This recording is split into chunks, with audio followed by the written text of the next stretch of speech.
bel élan dans la paix au peuple attend. Allez la paix, nous bâtirons un pays plus beau qu'avant dans la paix citoyenne. Entonnez l'hymne sacré de votre solidarité. Fièrement saluer l'emblème de votre souveraineté. Congo, don béni, Congo, des aïeux, Congo, au pays, Congo, bien-aimé, Congo. Nous peuplerons ton sol et nous assurerons ta grandeur. 30 juin au doux soleil, 30 juin du 30 juin, jour sacré soit les témoins, jour sacré de l'immortel, serment de liberté. Et nous léguons à notre postérité pour toujours. Merci beaucoup. Vous pouvez vous assurer. L'obligation de protéger la constitution, de protéger la démocratie dans notre pays. Oyo, M. Ngobila veut mettre la démocratie en cause dans notre pays. Ngobila veut piétiner encore sur la constitution de la République démocratique du Congo. Et biso tozali pour Kuluba, non. Maman, assurance ses alliés, oyebi ke biso ba Kongomani, biso na kati ya lamuka, to tambola kanako tosa mibeko ya mboka. Tokotambola na kimia nyonso, tokobana na Pascal, toza kobeta mai moke plutôt na quartier 3, tobeti mai tete na palais du peuple. Tokotambola, tokoyemba banzembo, tokoboya dépolitisation, tokoboya glissement, tokoboya fraude électorale. Oyo Ndeko Chilombo veut encore nous drainer na kati ya salbezone, na kati ya tricherie wana. Bobanzi boyebi malamu que c'est depuis 2006, 2011 et 2018 que biso tozali ko bunda pona peuple congolais va vivre malamu, peuple congolais à Telema. Mais Ndeko Chilombo a zongi lisusu na ba même pratique oyo ya monsieur Kabila ya ko confisquer souveraineté ya peuple. Yango biso tolobi non, bitumba oyo to bunda depuis 2011, 2006, 2011 et 2018. Le lot, M. Chilombo ne peut pas encore réitérer le même exploit. Il y a confiscation, il y a souveraineté, il y a peuple. Yango biso tolobi non, ça ne va pas passer.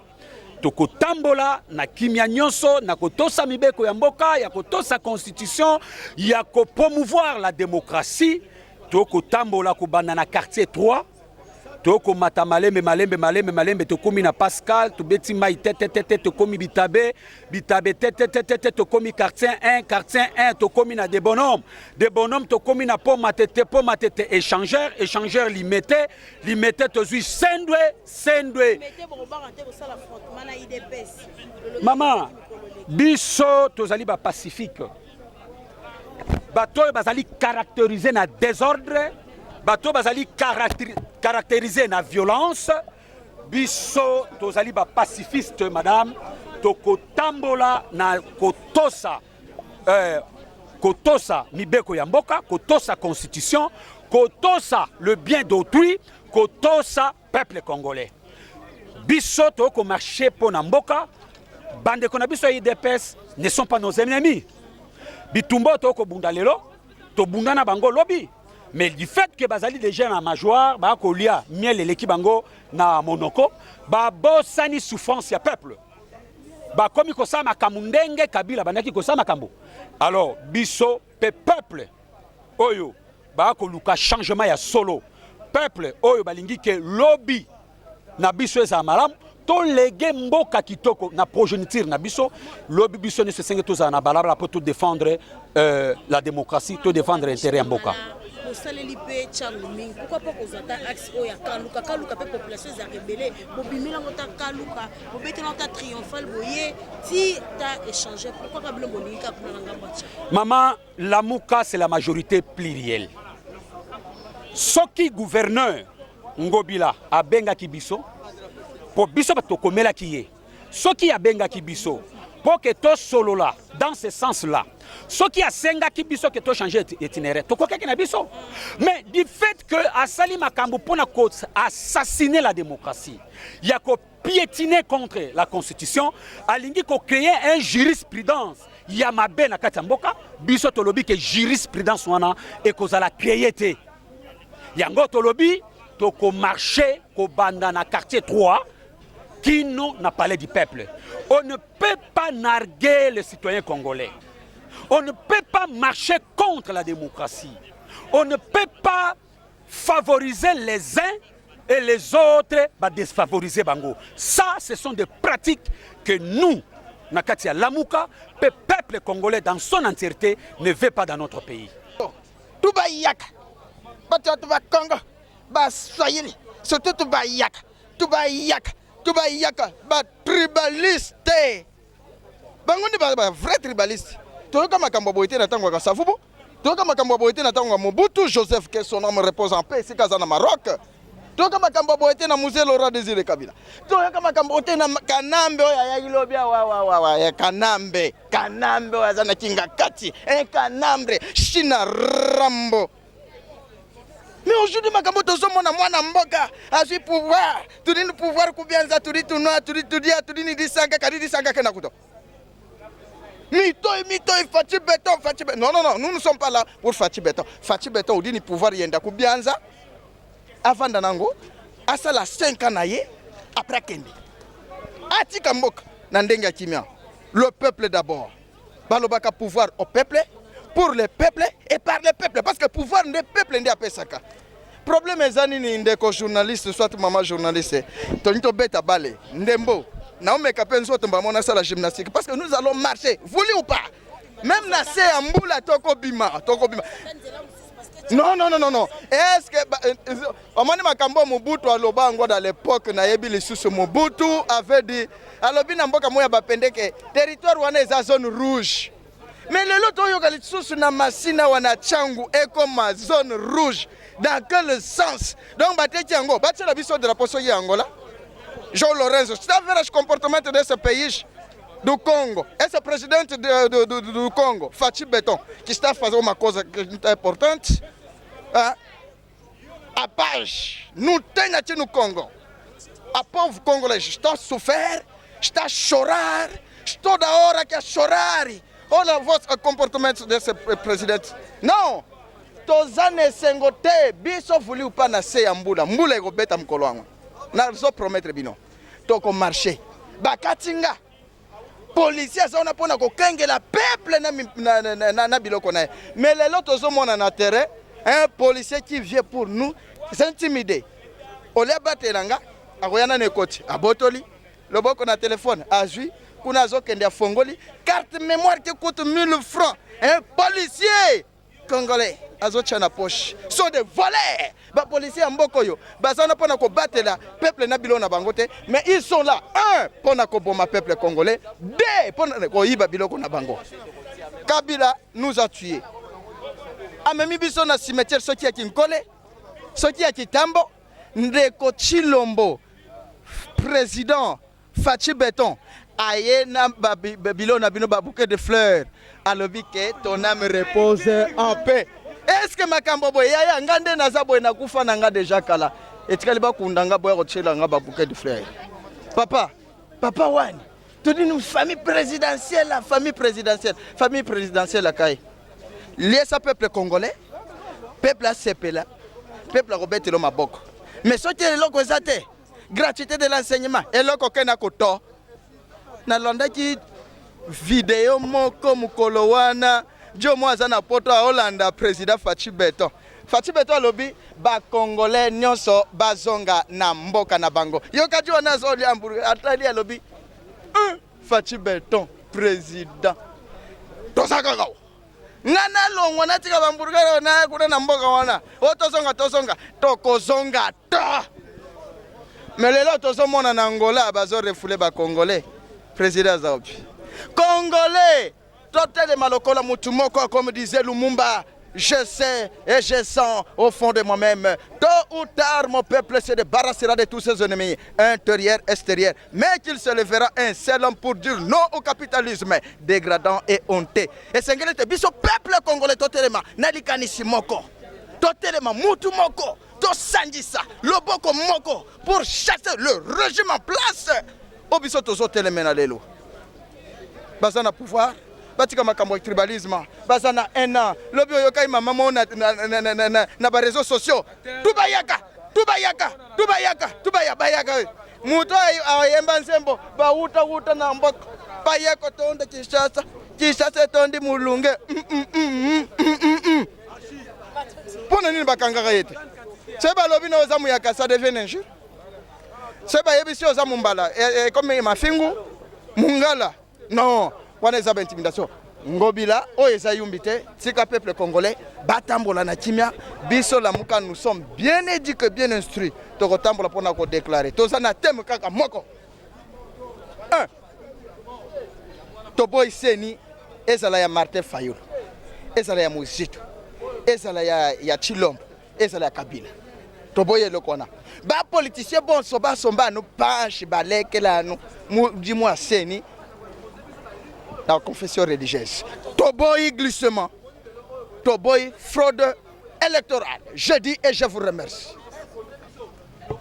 Bon, message Ali Moko, c'est-à-dire communiquer au Toutiko Sala est relatif par rapport à communiquer Oyo Ngobila na Batonae Bautaki ko publier, ko kabolamboka, ko diminuer liberté d'expression, ko diminuer liberté y a manifestation, mingi surtout na partie est il y a ville province na biso ya Kinshasa et que posture wana yangonde biso tozali ko telemela pambate mobeko yo e ko pesa biso nyonso ndingisa et ali article 26 ya constitution o ezo senga ke bato nyonso baza na liberté à ko manifester et que l'autorité y azaka kawana pona ko tenir y informé mais na ko kamwa et que monsieur Ngobila de manière unilatérale en sepeli ko bimisa communiqué moko oyo ekopekisa bato basangana na ville province à Kinshasa et mingi na partie est na yango ya capitale et donc position wana yango nde biso tozoko boya pambate na mobe na communiqué oyo uti ko sala Ngobila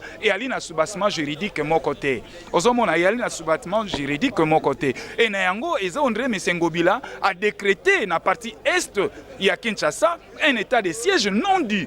C'est pourquoi uti kolanda communiqué, point de presse, où est alisami position, il y a libota politique Lamuka et que biso toko désarmé en date du 29 mercredi prochain, bisonyon so toko bima na balabala, toko bima mais awa nako sepela na micro na yo, na benga na interpellé ba police na biso. Pambate bango bazali na rôle moko régalien ya ko batela ba population na biloko na bango.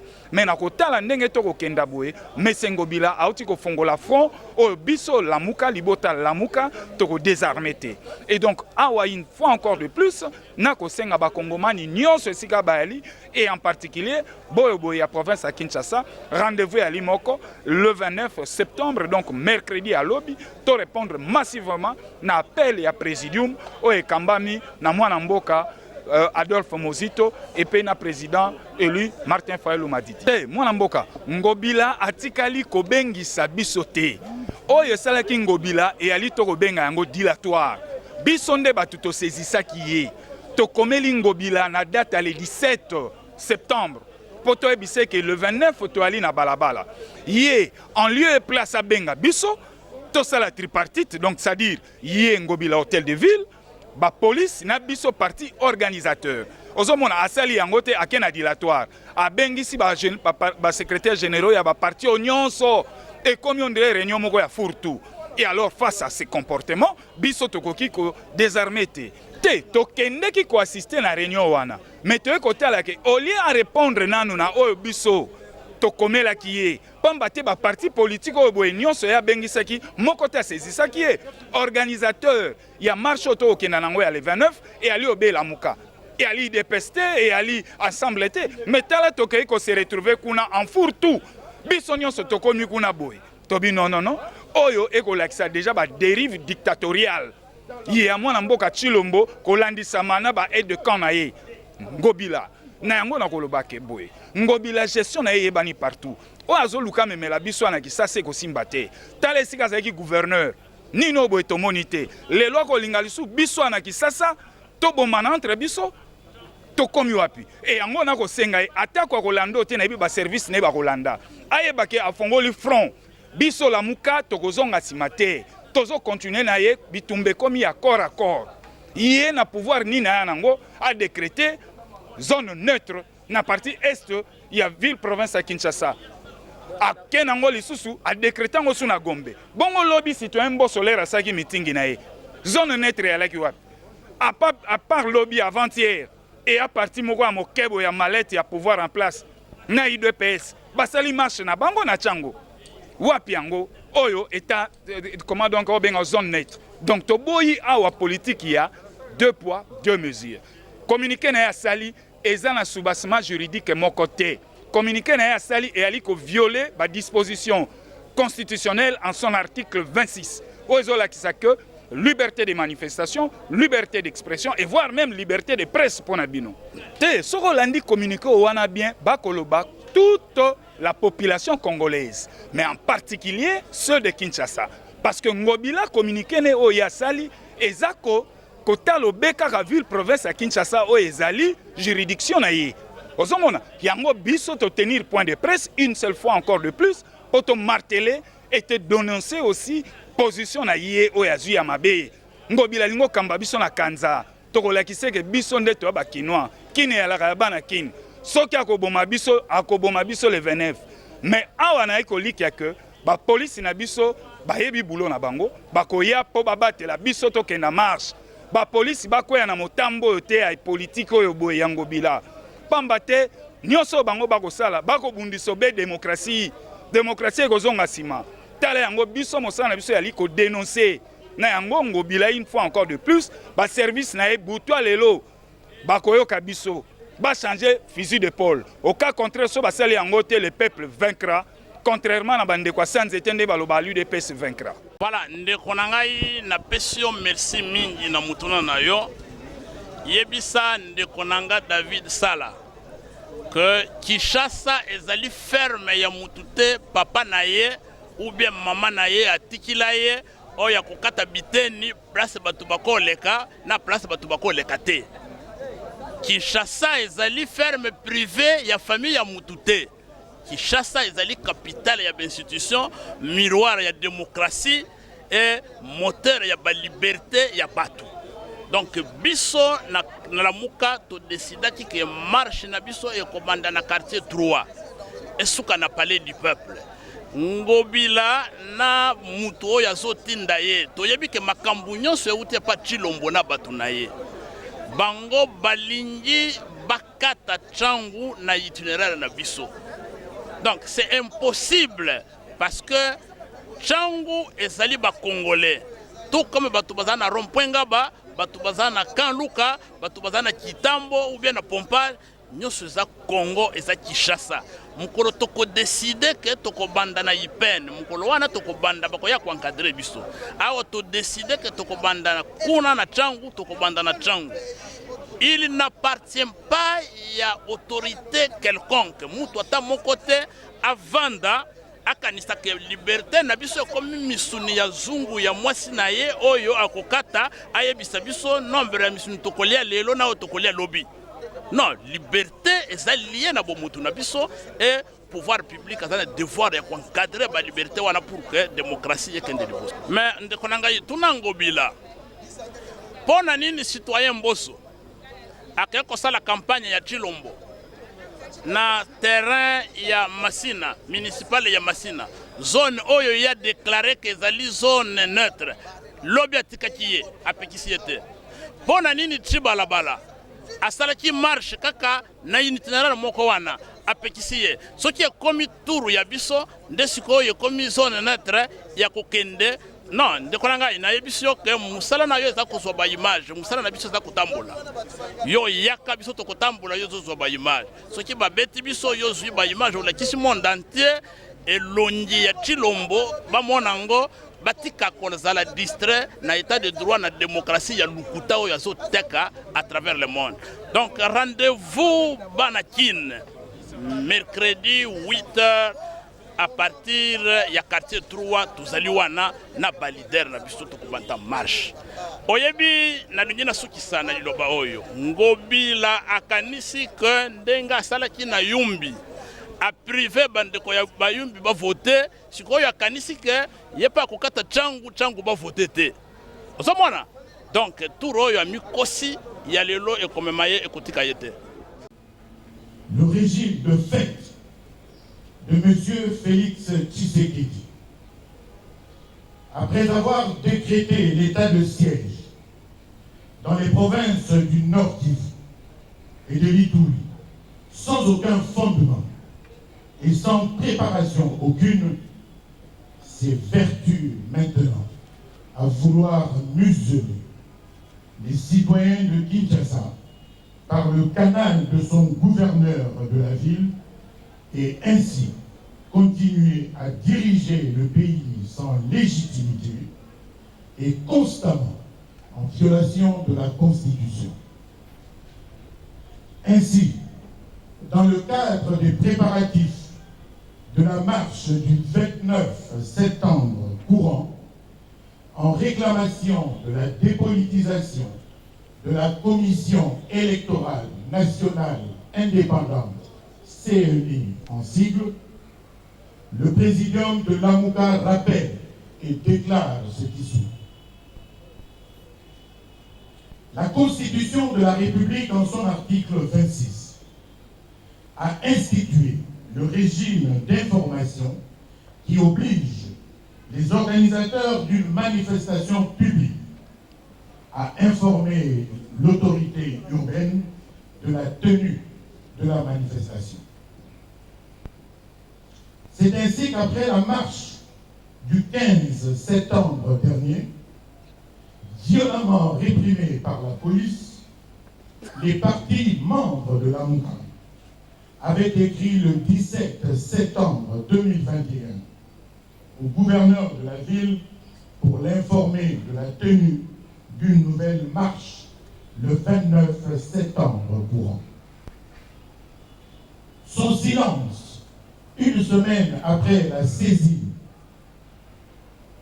nous a déterminés à lui adresser une autre lettre le 25 septembre pour lui proposer une rencontre technique afin d'échanger sur les modalités d'encadrement de la manifestation conformément à la loi.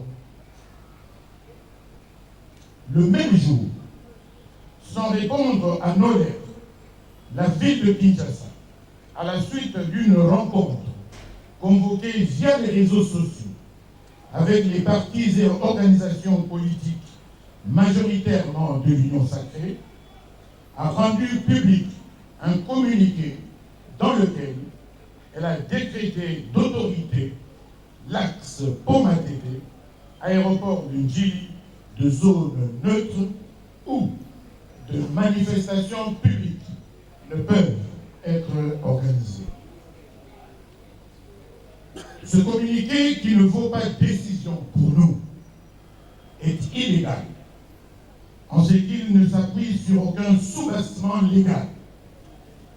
Il est aussi discriminatoire, en ce qu'il prive les Congolais habitant cette partie de la ville de leur droit constitutionnel de manifester. En réalité, il établit pratiquement et de manière sournoise un état de siège qui ne dit pas son nom dans cette partie de la ville de Kinshasa. Le présidium note cependant que le même jour que le gouvernement de la ville avait annoncé et fait publier le fameux communiqué, le parti au pouvoir avait organisé une marche dans l'axe ciblé. Le dimanche 26 septembre, le citoyen Bosso, président de l'Assemblée nationale de son État, et dont le parti est membre de l'Union sacrée, a tenu un meeting populaire aux allures de campagne électorale au stade de Massina, se situant, tenez-vous bien, dans la zone dite neutre par le même gouverneur. Le président me rappelle aussi que le 21 septembre de ce mois, le parti politique ACP du gouverneur de la ville et les partis alliés à l'UDPS avaient organisé une manifestation dont le point de chute fut le palais du peuple. La dite manifestation s'est terminée par l'attaque des bureaux de l'ECID situés sur le boulevard Triomphal. Le présidium observe par ailleurs que depuis la prise de pouvoir par ce régime de fait, toutes les manifestations publiques des partis politiques membres de l'AMUCA sont systématiquement réprimées par la police sur instruction du gouverneur de la ville de Kinshasa. Manifestement, tout est fait pour étouffer nos partis politiques et nous empêcher de jouir de nos droits et des libertés publiques en invoquant à chaque fois des raisons fallacieuses.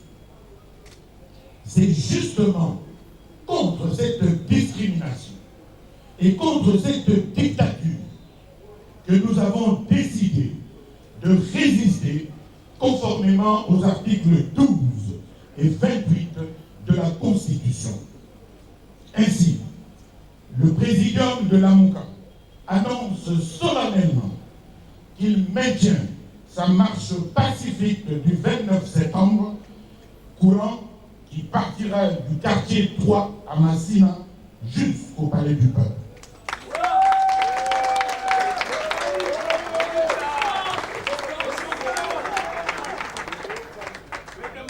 C'est dans ce cadre qu'une nouvelle lettre a été adressée ce matin même, le lundi 27 septembre, au gouverneur de la ville pour solliciter une fois de plus une rencontre avec les services de l'hôtel de ville en présence du commissaire provincial de la police afin d'échanger sur les modalités d'encadrement de la marche du 29 septembre. Mesdames et messieurs, le présidium est au courant du complot macabre ourdi dans certaines officines politiques visant l'élimination physique des leaders et des cadres de l'AMUCA. Il demande à la police de ne pas tomber dans ce piège et la peine a plus de responsabilités de manière à sécuriser la population et leurs biens plutôt que de se rendre complice de ce funeste projet en préparation. Le président prend l'opinion nationale et internationale à témoin sur les conséquences du comportement du gouverneur de la ville et en appelle au sens de responsabilité des uns et des autres pour la préservation de la paix et de la cohésion nationale. L'AMUCA ne laissera personne assassiner ou détruire les acquis démocratiques issus du pacte républicain de Sun City. Le présidium appelle le peuple congolais en général et les Kinois en particulier à ne pas céder aux intimidations et à se mobiliser nombreux pour répondre à cette manifestation du mercredi 29 septembre courant. Que Dieu bénisse la République démocratique du Congo et son vaillant peuple, fête à Kinshasa le 27 septembre 2021, signé Martin Fayulu Madidi, président élu, Adolphe Mozito, coordonnateur de Lamuka, je vous remercie.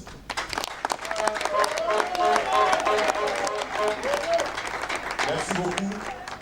Vous venez là de suivre la déclaration du présidium de Lamuka lue par Jean-Claude Boilly-Moulin dans le cadre de Lamuka. Donc nous sommes arrivés à la fin de ce point de presse. Et donc je demanderai aux amis de la presse, juste après ce point de presse, vous allez devoir voir les différents communicateurs de Lamuka pour d'éventuelles questions. Et puis on va vous remettre les différentes copies donc, de cette déclaration. Merci beaucoup. J'invite ainsi l'assistance à s'élever pour l'hymne national.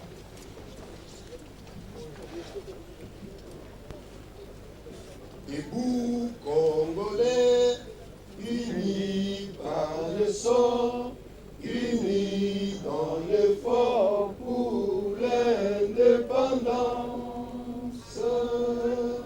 Laissons nos fronts longtemps courbés, et pour de bon, prenons le plus bel élan dans la paix au peuple ardent.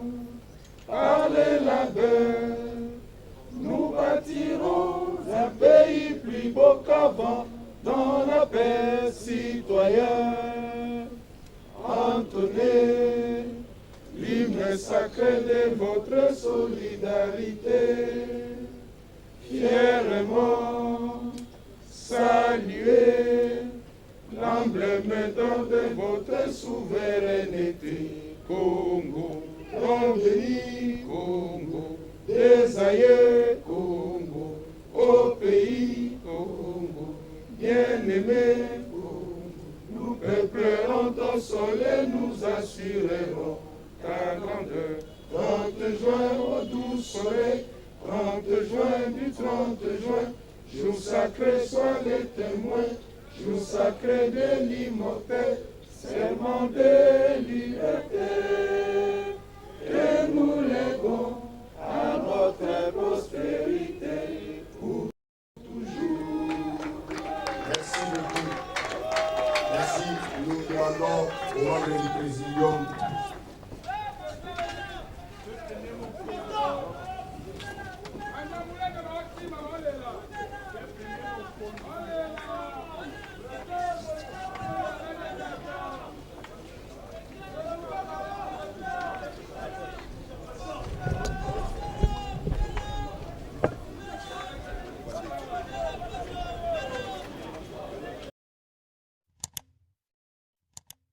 Africa cool, et abena cool, ouais. Africa cool, abena cool, le quoi cool matopi, cool. Chaîne Nabiso Africa cool. En tout cas, les chaînes y a bien, et puis vous êtes très rapide, ils êtes très rapide, et les chaînes moko, bah quoi ça a bien confiance. En tout cas, nazo senga na bato oyo nanu ba souscrire te bazwa. Donc, eza vraiment neti oyo balobaka ke buka lelo, lamba lelo, lia lelo. Donc, eza kitoko na sepeli na bino, na sengi na bato nyonso bo souscrire ebele bokozala déçu te. Vous voulez le Congo? Pour que le Congo devienne cool, pour suivre les cool analyses, alors revenez et abonnez-vous massivement. Bobozala moana. Massivement. Africa Cool. Africa Cool, c'est la destination de prédilection pour une communication optimale. Longo Dianabino Mama. Merci beaucoup. Équipe Mobimba et Africa Cool, bah, félicitations. Et au monde de la chaîne, impartial. Et le rôle de Babino, vous méritez le soutien de la population ainsi que des institutions compétentes.